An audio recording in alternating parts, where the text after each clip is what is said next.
உமாவதி மற்றும் ஐஸ்வர்யா இந்த ஒரு புதுமண தம்பதிக்கு ரசிகர்கள் ஒரு வேண்டுகோள் வச்சிருக்காங்க.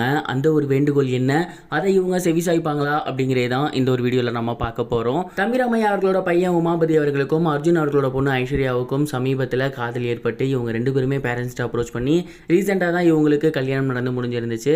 அண்ட் இந்த ஒரு ஜோடிக்கு வாழ்த்துக்கள் அப்படிங்கிறது தொடர்ந்து கொஞ்சம் வந்துக்கிட்டே இருக்குது. இவங்களோட கல்யாணமாக இருக்கட்டும், ரிசப்ஷனாக இருக்கட்டும், ரெண்டுமே பிரம்மாண்டமான முறையில் நடந்து முடிஞ்சிருக்கு.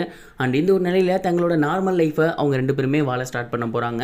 இந்த ஒரு நிலையில தான் ரசிகர்கள் அவங்க கிட்ட ஒரு வேண்டுகோள் வச்சிட்டு இருக்காங்க. அது என்ன அப்படின்னா, நீங்க மற்ற ஆக்ட்ரஸ் பண்ற மாதிரி வாடகை தாய் மூலியமா குழந்தை பெற்றுக்கிற ஐடியால இருந்தா தயவு செஞ்சு அதை பண்ணாதீங்க அப்படிங்கிறதான் அந்த ஒரு ரிக்வெஸ்டா மாறி இருக்கு. சமீப காலமா ஆக்ட்ரஸ்ட இந்த ஒரு வழக்கம் அதிகரிச்சு வந்துகிட்டு இருக்கு அப்படின்னு தான் சொல்லணும். நாட் ஓன்லி தமிழ் ஆக்டர்ஸ், இந்தியன்ல இருக்கக்கூடிய அத்தனை ஆக்ட்ரஸ்மே இந்த ஒரு விஷயத்தை கடைபிடிச்சு வந்துட்டு இருக்காங்க. அதுக்கு முக்கியமான 2 ரீசன் என்ன அப்படின்னா, குழந்தை பெற்றுக்கிட்டாங்க அப்படின்னா அவங்களோட அழகு குறைஞ்சிரும். அது மட்டும் இல்லாமல் அவங்க வெயிட் போட்டுருவாங்க. இதனால அவங்க முன்ன மாதிரி இருந்த மாதிரியே இப்பயும் இருக்க முடியாது. அதனால அந்த ஒரு விஷயத்தை தள்ளி போடுறாங்க. அண்ட் அதை தாண்டி அவங்க நடிகைகள் அப்படிங்கிறதுனால ஏகப்பட்ட கமிட்மெண்ட்ஸ் இருக்கும். அந்த ஒரு காரணத்தினாலையும் அவங்க வாடகை தாய் மூலியமா குழந்தை பெற்று வந்துட்டு இருக்காங்க. இது சமீப காலமாகவே ட்ரெண்டிங்கில் இருந்து வந்துகிட்டு இருக்கு. ஏன் இன்னும் சொல்லணும் அப்படின்னா, நம்ம தமிழ்நாட்டில் இருக்கக்கூடிய ஆக்ட்ரஸான நயன்தாரா அவர்களுமே வாடகை தாய் மூலியமாக தான் குழந்தை பெற்றுக்கிட்டாங்க. இப்படி இந்தியாவில் இந்த ஒரு மோகம் அதிகரித்து வந்துகிட்டு இருக்கு.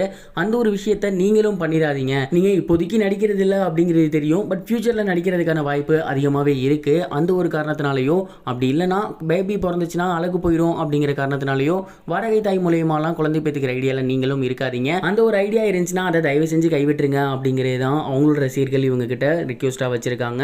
அண்ட் இந்த ஒரு விஷயம் இப்போ ரொம்பவே ட்ரெண்டிங்காக போய்கிட்டு இருக்கு. இந்தியாவில் வாடகை தாய் அப்படிங்கிறது அதிகரிச்சுக்கிட்டு இருக்குது, நம்ம நல்லாவே பார்க்க முடியுது. இந்த ஒரு தம்பதி அதை பண்ணாமல் இருந்தாங்க அப்படின்னா ரொம்பவே நல்லா இருக்குங்கிற மாதிரி ரசிகர்கள் சொல்கிறாங்க. நீங்கள் இந்த ஒரு விஷயத்தை பற்றி என்ன நினைக்கிறீங்க அப்படிங்கிறத கமெண்ட் பாக்ஸில் ஷேர் பண்ணுங்க. இது ஒரு புறம் இருக்க, கிட்டத்தட்ட 25 வருஷத்துக்கு அப்புறம் பிரபுதேவா அவர்களும் ஏஆர் ரகுமான் அவர்களும் ஒரு படத்தில் இணைஞ்சிருக்காங்க அப்படிங்கிற நியூஸ் வெளியாகி ரசிகர்கள்கிட்ட மிகப்பெரிய ஒரு வரவேற்பு பெற்றிருக்கு அப்படின்னு தான் சொல்லணும். காதலன் படத்தில் தான் பிரபுதேவா அவர்கள் கூட முதல் முறையாக ஏஆர் ரகுமான் அவர்கள் இணைஞ்சிருந்தாங்க. அந்த படத்தில் வந்திருந்த பாடல்கள் எல்லாமே சூப்பர் டூப்பர் ஹிட் அப்படிங்கிறது நம்ம எல்லாருக்கும் நல்லாவே தெரியும்.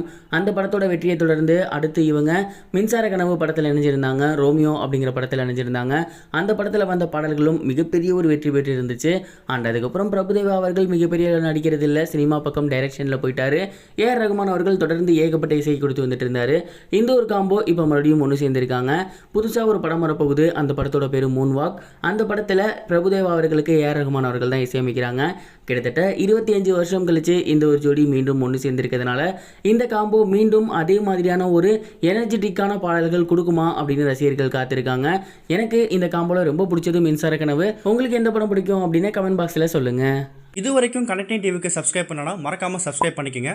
உடனடி அப்டேட்ஸ் பெறுவதற்கு நோட்டிஃபிகேஷன் பெல்லையும் கிளிக் பண்ணிக்கங்க.